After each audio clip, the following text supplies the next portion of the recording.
తండ్రి కుమార పరిశుద్ధాత్మకు మహిమ కలుగునుగాక.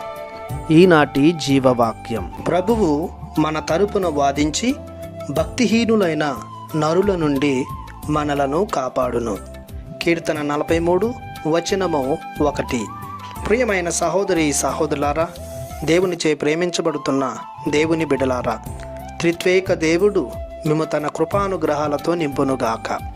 భక్తిహీనులనగా దేవుని అంగీకరించని వారు, దేవుణ్ణి తిరస్కరించువారు, ఆధ్యాత్మిక విలువలు లోపించిన వారు, మతానికి మత విధులకు విలువనివ్వని వారు, దేవుని కృపను తిరస్కరించువారు. వీరికి మంచితో సంస్కారంతో పని లేదు. దైవాజ్ఞలతో దేవుడన్న శక్తితో ఎలాంటి సంబంధం లేకుండా జీవిస్తారు.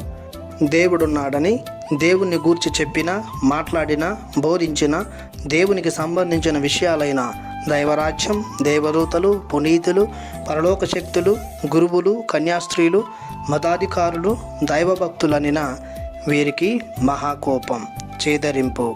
వీరిని గూర్చి తప్పుగా చెప్పడం, ప్రచురించడం, వీరిని హింసించడం, బాధించడం, చంపించడం వీరికి మహాప్రీతి. వీరికి దైవజ్ఞానం, దైవభీతి, దైవప్రేమ అనేవి అసలు ఉండవు. ఏదో లోకములో జీవిస్తున్నామంటే జీవిస్తున్నాం అన్నట్లుగా ఉంటారు. వారు దేవుణ్ణి ఆరాధించరు, వేరే వారిని ఆరాధించనివ్వరు. ఇలాంటి భక్తిహీనులైన నరుల నుండి దేవుడు నిత్యము కాపాడుతుంటాడు.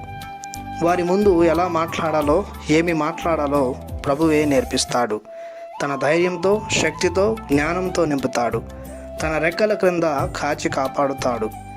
అపోస్తల కార్యాలలో పేతురు, యోహానులను సభా సభ్యులు, ధర్మశాస్త్ర బోధకులు క్రీస్తును గూర్చి పోలించవద్దని మందలించినప్పుడు, హెచ్చరించినప్పుడు వారు భయపడలేదు, ఆందోళన చెందలేదు. మేము యేసు నామములో యేసును గూర్చి బోధిస్తామని కరాఖండిగా ఆత్మబలముతో, ఆత్మతోడుతో శపథం చేశారు. వారిని కాపాడిన రీతిన ప్రభు భక్తిహీనులైన నరుల నుండి మనలను కాపాడుతారు. కావున ప్రభువుపై విశ్వాసముతో మెలుగుదాం. ప్రార్థించుదాము. కరుణామయుడైన మా దేవా, మీ బంగారు పాదములకు వందనాలు చెల్లిస్తున్నాము. మీ ప్రేమతో, కరుణతో మీపై ఆధారపడి మీకోసమే జీవిస్తున్న మమ్ములను దుష్టులైన భక్తిహీనులైన నరుల నుండి మమ్ము రక్షించమని బ్రతిమాలి ప్రార్థిస్తున్నాము తండ్రి. ఆమెన్. దేవుడు మిమ్ము దీవించునుగాక. ఆమెన్.